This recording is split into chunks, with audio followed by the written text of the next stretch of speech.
ओम नमः शिवाय। श्री शिव पुराण अध्याय 9। ब्रह्मा जी कहते हैं, नारद, जब तुम स्वर्गलोक को चले गए तब से कुछ काल और व्यतीत हो जाने पर एक दिन मेना ने हिमवान के निकट जाकर उन्हें प्रणाम किया और अपने पति से विनय पूर्वक बोलने लगी। उस दिन नारद मुनि ने जो बात कही थी उसको स्त्री स्वभाव के कारण मैंने अच्छी तरह नहीं समझा। मेरी यह प्रार्थना है कि आप कन्या का विवाह किसी सुंदर वर के साथ कर दीजिए। वह विवाह सर्वथा अपूर्व सुख देने वाला होगा। गिरजा का वर शुभ लक्षणों से संपन्न और कुलीन होना चाहिए। मेरी बेटी मुझे प्राणों से भी अधिक प्रिय है। वह उत्तम वर पाकर जिस प्रकार भी प्रसन्न और सुखी हो सके वैसा कीजिए।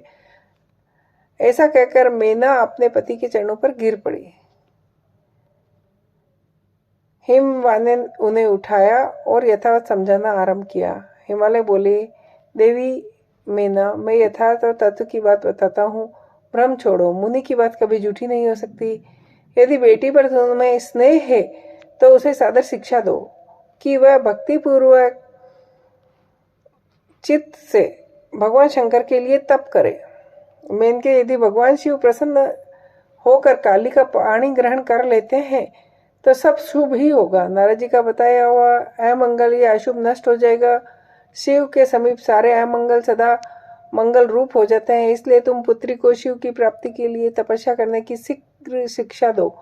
ब्रह्मा जी कहते हैं, नारद, हिमवान की यह बात सुनकर मीना को बड़ी प्रसन्नता हुई। वे तपस्या में रुचि उत्पन्न करने के लिए पुत्री को उपदेश देने के निमित्त उसके पास गई, परंतु बेटी के सुकुमार अंग पर दृष्टि करके मीना के मन में बड़ी व्यथा हुई।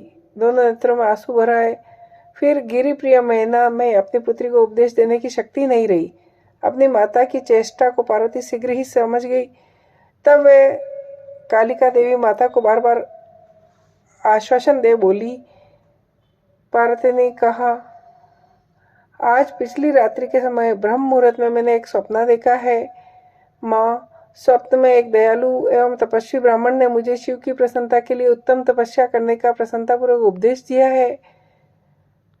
यह सुनकर मीना ने शीघ्र अपने पति को बुलाया, पुत्री के देखे हुए स्वप्न को पूर्ण कह सुनाया। मेनका के मुख से पुत्री के स्वप्न को सुनकर गिरिराज बड़े प्रसन्न हुए। अपनी पत्नी को समझाते हुए बोले, पिछली रात में मैंने भी सपना देखा, मैं आदर पूर्वक बताता हूँ।